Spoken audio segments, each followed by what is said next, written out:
All right, welcome back to the Beast Game Podcast. This is a review for The Foreigner. It's directed by Martin Campbell. The writer is David Marconi. It's based on a novel by Stephen Leather. It stars Jackie Chan and Pierce Brosnan. And the synopsis is, a humble businessman with a buried past seeks justice when his daughter is killed in an act of terrorism. A cat-and-mouse conflict ensues with a government official whose past may hold clues to the killer's identities. Just to give an overview, Jackie Chan picks up his teenage daughter from a school in London. His daughter has a boyfriend, and she wants to go to a dance. She wants to buy a dress. He drops her off at a store.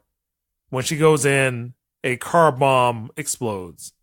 An Irish Republic army, called the Authentic IRA, claims responsibility. Pierce Brosnan's character is a deputy minister in Ireland. He used to be a part of the IRA. Jackie Chan believes the deputy minister knows more than he leads on. So that's where we'll stop. And Keith. Foreigner was a decent movie. Good action by Jackie Chan and surprisingly decent acting by him as well.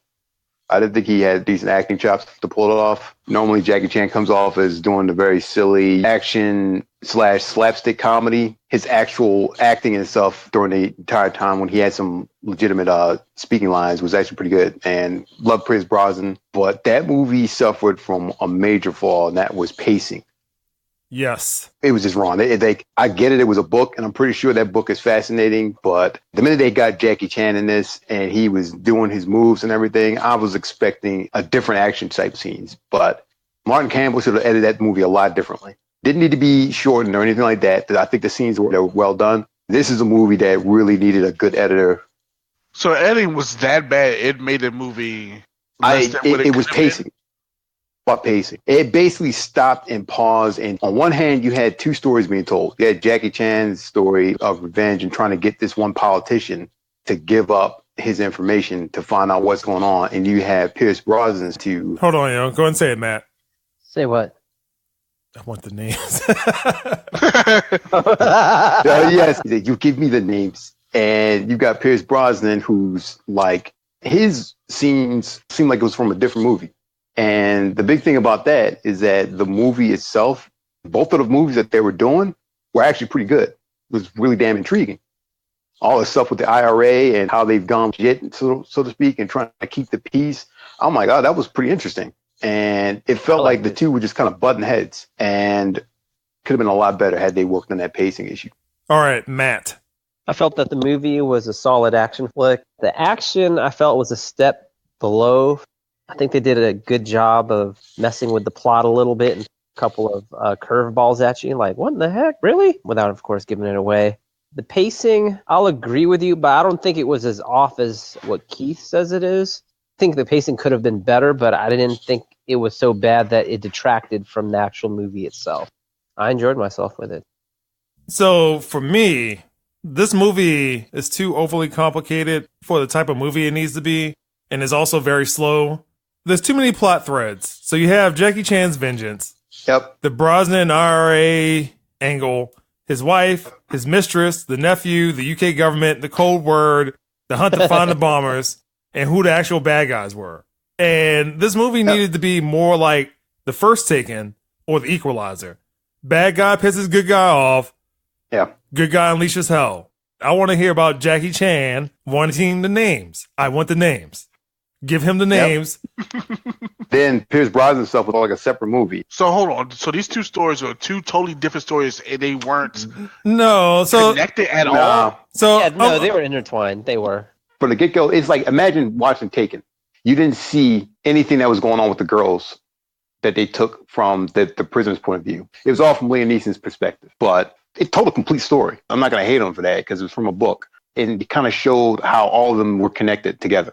So it's almost like Traffic in a sense, but it didn't have Traffic where they compartmentalized every story. It was like literally, it just kept running into each other. So that's why I say that the pacing was off, because Jackie Chan's stuff was all about him prepping, getting ready, and his go time action scene. Totally two different movies. They somehow connect. You Jackie Chan was in Taken, and Pierce Brosnan was in something that was more... He's in a political thriller. Political thriller. Yeah. Yep. Right. Okay. And his angle, like all the stuff that is going on for him, way too complicated. for the type of movie that this needed to be. Set a tone where in the first 5 minutes of the movie, Jackie Chan's daughter's dead. He's descending and spiraling down into sadness. And then he gets an idea to start harassing people about finding out the whole entire mystery about who killed his daughter. And then after that, it starts going into Pierce Brosnan's problems. I'm like, this is no. Are you invested into one story than the other? Jackie Chan's story, but even with that, this is not up to a Jackie Chan movie level. He is in this movie, but barely. And I'm not saying that. I don't think they were trying to have it all the focus on him because there were so many plots. That's the mistake. Yeah, I agree. I don't think that was its intent, though. Production company China bought the rights and got a well-known actors and stuff like that to play the part and film in the UK. That was essentially what it was. If anything, I thought that they would have kept the focus strictly on Jackie Chan's character. That would have made it a much stronger film. I mean, if they had just done a ripoff of the Taken, that's all they had to do. I would have been fine with it. The Equalizer is the same movie. Yep, that's pretty much it. They'd have decided to do another movie about the IRA. I think with Pierce Brosnan's movie, that would have been a much stronger film if it didn't have Jackie Chan turning stuff up, because there was enough stuff going down in that whole IRA thing. And Pierce Brosnan was good. He's doing a pretty good job. He was okay. I thought that... I didn't like him at all. I thought he did good. I think that even though Pierce Brosnan is Irish, I think Brian Cox would have been a better villain. And he's Pierce Scottish. Brosnan looked like he was somebody who used to be out there running around, running, gunning and stuff. All right. Well, let's go ahead and try to wrap things up. So, Keith, wrap up thoughts and the score.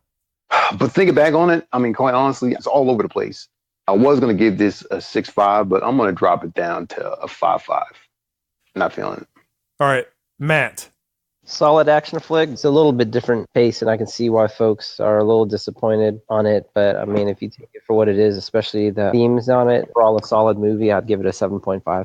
So, for me, this story should have gone in a different direction. It needed to be a straightforward action flick. Based off of all the things that I said that were elements of this movie, Jackie Chan was just really inconsequential to the overall movie, other than the beginning and the end.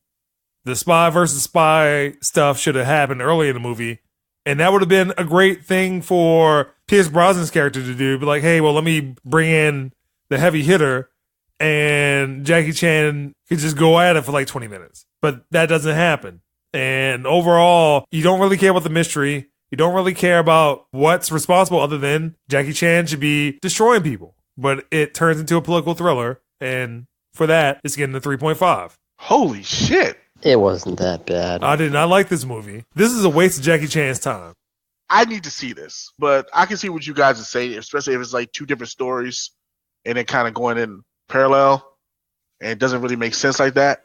So that's the Beast Game Podcast. You can find them over our podcast at beastgame.com, iTunes, Google Play, Stitcher, TuneIn, iHeartRadio, Facebook, Twitter, and YouTube. If you'd like to submit a reader comment or question, you can do so at submissions@beastgame.email.